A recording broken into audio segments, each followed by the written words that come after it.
मेरे साथ जाने माने सिंगर और रैपर राहुल फाजिलपुरिया हैं, जिन पर 14 जुलाई को उनके घर के पास ही कुछ लोगों ने हमला किया, और हमला ऐसे किया जिस तरह से सिद्धू मूसेवाला पर हमला हुआ था। तो बात करते हैं राहुल से। राहुल, उस दिन आप कहाँ जा रहे थे और कैसे क्या हुआ था? सर मैं ऑफिस से घर की तरफ जा रहा था, तो एक गाड़ी आती है। तो मेरा ध्यान उस पर जब रहता कि उसमें जो लोग बैठे थे वो जब मेरे आगे निकली तो इतना ध्यान नहीं गया, उन्होंने नॉर्मली गाड़ी आगे ली थी।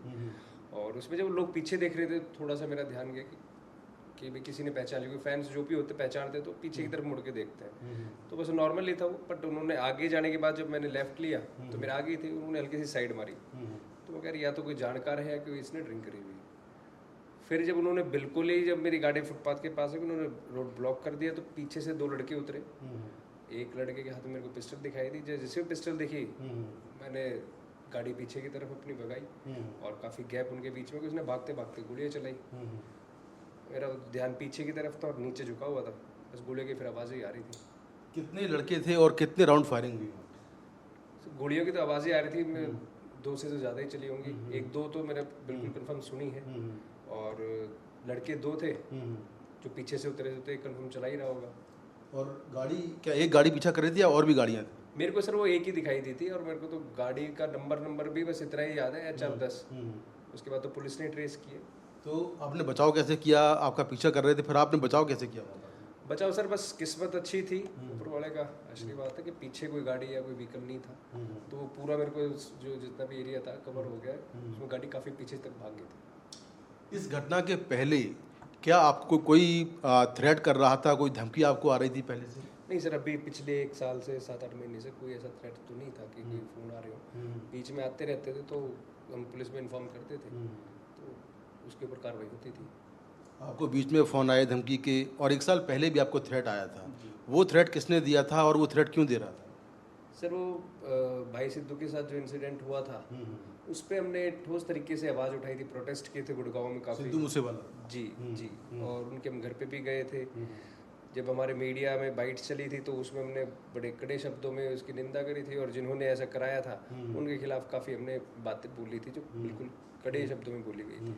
तो उसकी वजह से उनकी ईगो पे बात आई थी। तो उस टाइम पे जो कॉल मेल्स और फोन्स आए थे, गाड़ियाँ उस टाइम पे पीछे लगी थी वरना करके, तो हमने पुलिस में इन्फॉर्म किया था। इन्वेस्टिगेट करने के बाद पता लगा था, तो उस टाइम पे आई थी। उसके बाद 6 महीने बाद फिर आई, फिर ये एक बनता ही चला गया, कभी किसी से कभी किसी से, फिर हमने सेफ रहना शुरू कर दिया। तो धमकी में क्या बोलते थे? उस टाइम पे तो यही था कि भाई तुम ज़्यादा बड़े बदमाश हो, इस तरह तो बात कर दी, वही गाली गुप्तार जो करते हैं। तो उस टाइम की तो ये बात है। तो क्या पुलिस ने उस मामले में किसी को अरेस्ट किया था? कोई कार्रवाई हुई थी उसमें? उस मामले में अरेस्ट तो कोई नहीं हुआ था। फ़ोन कॉल्स क्योंकि इंटरनेशनल नंबर थे, वो उसमें कोई ट्रेस होता नहीं है। तो पुलिस ने काफ़ी जगह रेड वगैरह करी थी उसमें। इसके बाद मेरी बातचीत पुलिस से भी ज़्यादा हुई नहीं थी इस मामले में। क्या लॉरेंस बिश्नोई की ओर से आप पर जो हमला हुआ उसके पहले कोई थ्रेट आया था लॉरेंस बिश्नोई की ओर से? ये आप पर जो अटैक हुआ उसके पहले? नहीं, अभी तो सर रिसेंटली ऐसा किसी का कुछ नहीं आया, ना कोई हुआ है। अच्छा, कोई भी धमकी नहीं आई थी? अभी कुछ नहीं। जैसे 20-25 दिन पहले सिक्योरिटी विड्रॉ हुई थी, उसके बाद ही 20-25 दिन बाद ये हो गया था। अच्छा, सिक्योरिटी आपको कब मिली थी और क्यों मिली थी और विड्रॉ क्यों हुई फिर? सिक्योरिटी सर मेरे को 2-2.5 साल से मिली हुई है, और इसी रिगार्डिंग मिली थी जो चल रहे थे किससे। तो काफ़ी इनमें FIR वगैरह जब हुई, पुलिस ने इन्वेस्टिगेट किया, उसके बाद पुलिस ने सिक्योरिटी दी थी। अच्छा, और विड्रॉ क्यों कर ली? विड्रॉ सर ये हो सकता है पुलिस का होता है, रिव्यू किया होगा, उन्हें नहीं लगा होगा। मैंने फिर दोबारा गुहार लगाई, क्योंकि अपनी सेफ्टी में मैंने पैरवी करी थी, तो मुझे तो नहीं लगता कि मेरे को ज़रूरत है। मुझे लगता है ज़रूरत थी, तो मैंने कमिश्नर साहब से भी मिला था, पुलिस प्रशासन में जिनसे मिलना चाहिए, जो सिक्योरिटी देखते मैं सबसे मिला, और मैंने उनको बोला कि, तो उन्होंने कहा था कि हम रिव्यू के लिए डाल देते हैं, होगी तो उसको दोबारा कर देंगे। आप पर हमले के बाद सोशल मीडिया पर एक पोस्ट आया और ये पोस्ट काफ़ी वायरल हुआ। पोस्ट करने वाला था सुनील सरधानिया, और उसने दावा किया कि दीपक नांदल भाई जो हैं उनका 5 करोड़ रुपए आपने लिया हुआ है, और आपने कहा था ये पैसा आप वापस करेंगे, इसीलिए आप पर ये हमला किया गया है। सुनील सरधानिया के बारे में कहते हैं कि आपका दोस्त भी है, दीपक नांदल भी आपका दोस्त है, आपके साथ उसने काफ़ी काम भी किया है। ये सब मतलब क्या था? क्या यही वजह लगती है?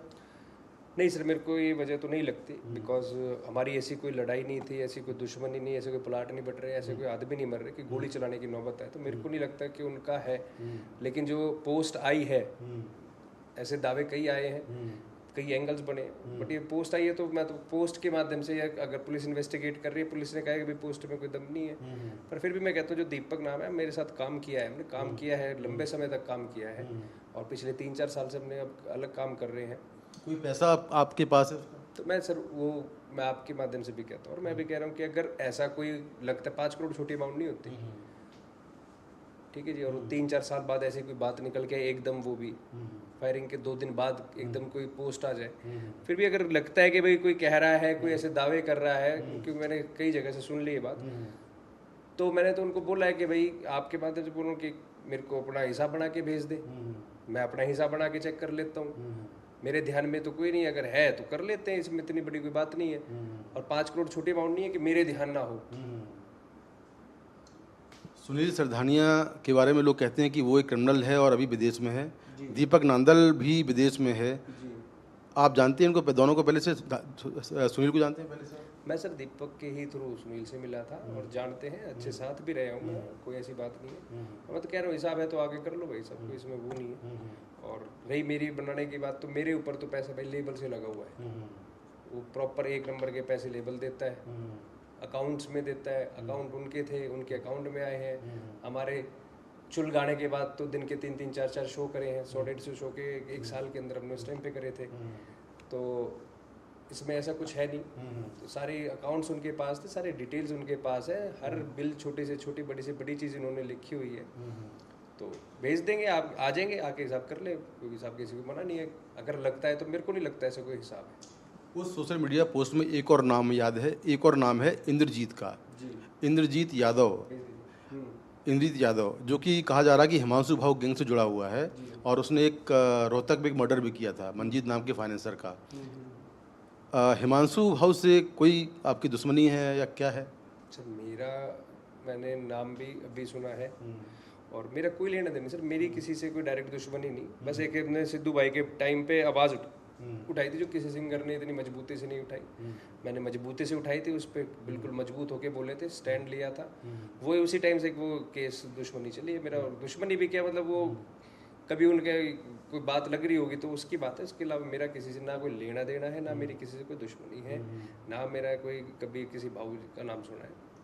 ये बादशाह का नाम भी है उसमें, बादशाह से कोई विवाद चल रहा था क्या? नहीं सर, बादशाह का तो कोई कहीं नाम नहीं है, कोई ऐसे इन्वॉल्वमेंट नहीं है, ना किसी का आप भी नाम ना लें क्योंकि किसी को डिफेम करें, क्योंकि मेरे साथ भी यही हुआ है कि जब पोस्ट डाल के डिफेम करने का काम किया है, कि भाई इसका अगर किसी ने भी डाली, चाहे 3rd पर्सन ने डाली, किसी ने भी, उसका ये एक भाई अपना उल्लू सीधा कर लो, बहती गंगा में हाथ धो लो, वो सोशल मीडिया के ऊपर वो आ जाए और अपना न्यूज़ कवर कर ले, वही काम हो गया डिफेम। मैं आज मीडिया के सामने भी इसलिए हूँ कि यही चीज़ क्लियर करने के लिए कि भाई इस तरीके की गलत चीज़ें ना करें।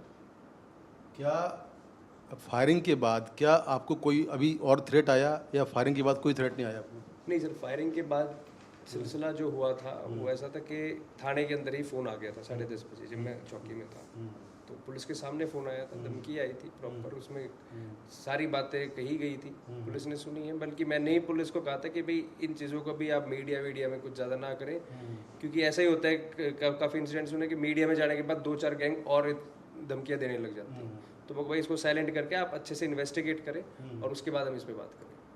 अभी किससे खतरा है? खतरा किससे समझते हैं? सर खतरा आज के टाइम में हरियाणा का, हिंदुस्तान का हाल ऐसा है कि हर मोड़ पे खतरा है, पता नहीं कौन 20,000 रुपये लेके बंदूक लेके खड़ा हो, कौन सी गैंग का हो, रोज एक नई गैंग बन रही है, और हम इजी टारगेट होते हैं। आज के टाइम में बाहर जाके, विदेश में जाके सब धमकियाँ दे रहे, किसी को ट्रक नहीं चलाना, कोई आज के टाइम में गाड़ी सर्विस नहीं करना, सिर्फ एक फ़ोन लेना है, 2 शूटर यहाँ छोड़ने हैं, बढ़िया काम चलता है। किसी से 5 करोड़ मांगे, 50 लाख तो दे ही देगा। सबको अपना घर परिवार पसंद है, सबको प्यार करते हैं। ये आजकल नया तरीका आ गया है कि कोई ब्लैकमेल करके मांग रहा है, कोई पोस्ट कर डाल के ब्लैकमेल कर रहा है, बहुत नए नए तरीके आ चुके हैं। तो मैं तो कहूँगा कि पुलिस इस पे सख्त से सख्त कार्रवाई करे। और आपको लगता है कि जो कलाकार हैं, सिंगर्स हैं पंजाब हरियाणा की, उनको जानबूझ के टारगेट किया जा रहा है? सर इजी टारगेट होता है ना, पता है, और लोग तो सेफ्टी करके अपने घर में बैठ जाएंगे, इनका काम धंधा का, इनका बिजनेस है लोगों के बीच में रहना, वहीं जाके गाएंगे, मिलेंगे जुलेंगे, जब भी काम होगा वो इजी टारगेट होता, निकलना तो पड़ेगा, कितने दिन घर बैठ लेगा इंसान। अभी जो शूटर्स हैं वो पकड़े नहीं गए हैं, पहचान हो गई है, तो आपको लगता है कि खतरा है अभी आपके ऊपर? सर बिल्कुल खतरा है, और शूटर्स पकड़े जाएंगे जब जाके असलियत का पता लगेगा कि असलियत है क्या। तो उसमें खतरा तो है बिल्कुल, इसमें कोई दोहराई नहीं है। जब वो फरारी हैं, जब वो शूट कर चुके हैं, तो इससे बड़ा क्या खतरा, और कैसे मतलब कोई सुरक्षा मिली आपको इसके बाद? सुरक्षा मिली हुई है, सुरक्षा पुलिस ने दी हुई है। बाकी और भी हम कमिश्नर साहब से मिलेंगे दोबारा एक बार, डीसी साहब अपने डीजी साहब से मिलेंगे और इस विषय में बात करेंगे। बहुत बहुत शुक्रिया NDTV से बात करने के लिए। राहुल फाजिलपुरिया जिन पर हमला हुआ और अभी इस मामले में कोई शूटर गिरफ्तार नहीं हुआ है। कई गैंग्स के नाम सामने आ रहे हैं। पहले लॉरेंस ने थ्रेट किया इनको, अब जो नया नाम आया है वो सुनील सरधानिया का है, हिमांशु भाऊ गैंग का नाम आ रहा है। लेकिन फ़िलहाल पुलिस की जांच अभी चल रही है और इस मामले में ना तो कोई मास्टरमाइंड पकड़ा गया है और ना ही कोई शूटर गिरफ्तार हुआ है। गुरुग्राम से कैमरा पर्सन गौरी प्रसाद के साथ मैं मुकेश सिंह सेंगर, NDTV इंडिया।